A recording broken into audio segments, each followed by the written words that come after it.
Hello, good day and welcome. I'll be answering NECO 2019 Biology Past Question 24. The function of ribosome is for A. Excretion, B. Protein synthesis, C. Reproduction, D. Respiration, and E. Secretion of hormones.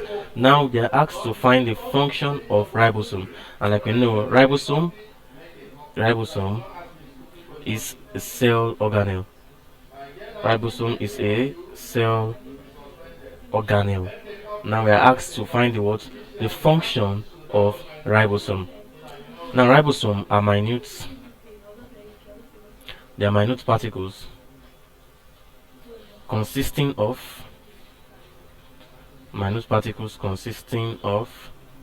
RNA, that's the ribonucleic acid, and associated proteins.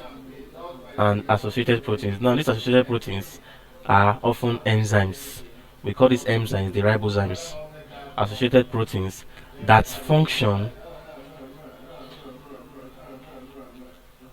towards synthesize proteins. That is, the RNA and these associated proteins in the ribozyme function to synthesize what? To synthesize protein. That is, they're responsible for protein synthesis. Therefore, ribosome functions for what? Protein synthesis, and that is option B. Due to the RNA and associated protein, it is what it contains. So the function of ribosome is for protein synthesis. Now the part of the cell responsible for reproduction is the centrioles, that is cell division, the centrioles. Then for respiration is the mitochondria. Mitochondria is responsible for respiration.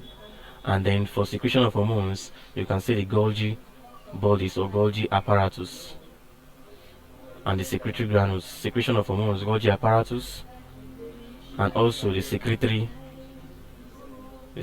vesicles. Secretory vesicles are also responsible for secretion of hormones. The Golgi apparatus actually helps to package these hormones and distribute them. Then the secretory vesicles secrete these hormones. Therefore, excretion, you can see even the cell membrane here. The cell membrane in some organisms actually helps in removal of unwanted substances. That's excretion. But the part responsible for protein synthesis is the ribosome. So ribosome is responsible for protein synthesis, and that is option B. Thank you and God bless you, and just subscribe to our channel for more videos.